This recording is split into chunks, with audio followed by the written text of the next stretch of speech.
चलिए बच्चों, तो आज स्टार्ट करते हैं और अपने इस टॉपिक को जानते हैं। तो अब से अपन लेजर सीखेंगे कि लेजर एंट्री क्या होती है।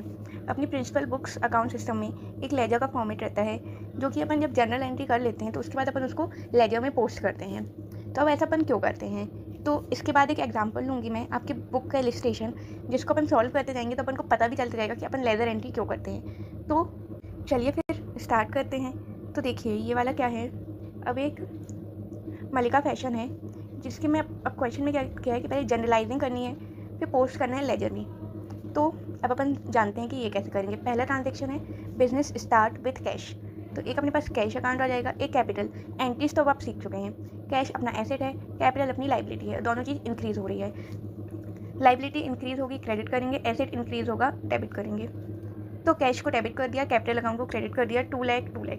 अब इसको अपन लेजर में कैसे पोस्ट करेंगे, तो देखिए पहले अपन कैश अकाउंट बनाएंगे, उसमें लिखेंगे पर्टिकुलर लेजर फोलियो फिर अमाउंट। ये लिखा जाता है। देखिए यहाँ पे जेएफ का मतलब है लेजर फोलियो, यहाँ पे एलएफ का मतलब जनरल फोलियो, यहाँ पे एलएफ का मतलब है लेजर फोलियो। यहाँ पे अपन ने 1 नंबर लिख दिया, यहाँ पे अपन ने 1 नंबर लिख दिया। देखिए जब बाद में बहुत सारी ट्रांजेक्शन हो जाएंगी, तब अगर अपन को देखना है कि कैपिटल, अपन ने सिर्फ कैश अकाउंट खोला और अपन को देखना है कैपिटल की एंट्री क्या थी, तो अपन 1 नंबर में जाके और देख सकते हैं। तो ये रेफरेंस हो जाता है कि एंट्री कहाँ से कॉपी हुई है।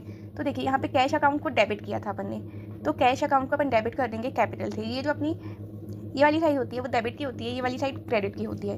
तो अब वही जनरल एंट्री अपन इसमें पोस्ट कर रहे हैं लेजर अकाउंट में। कैपिटल डेबिट की थी और कैश अकाउंट को डेबिट किया था, इसलिए कैश को 2 लाख से डेबिट कर दिया और यहाँ पे आ गया 2 कैपिटल। और कैपिटल अकाउंट को क्रेडिट किया था 2 लाख से, तो कैपिटल अकाउंट को क्रेडिट कर दिया बाय कैश। तो अब देखिए आप इसमें ये भी एक ट्रांजेक्शन कर सकते हैं कि देखिए ऊपर कैश अकाउंट लिखा है, नीचे 2 कैपिटल अकाउंट लिखा है। जब अपन कैश अकाउंट में एंट्री करेंगे ना, तो अपन उसके डेबिट साइड में, इस साइड अपन सारे 2 वाले आइटम लिखते हैं, इस साइड सारे बाय वाले। तो यहाँ पे कैश अकाउंट के अपोजिट में लिखा है 2 कैपिटल अकाउंट। अपन कैश अकाउंट में सीधे जाके 2 कैपिटल अकाउंट डाल देंगे 2 लाख।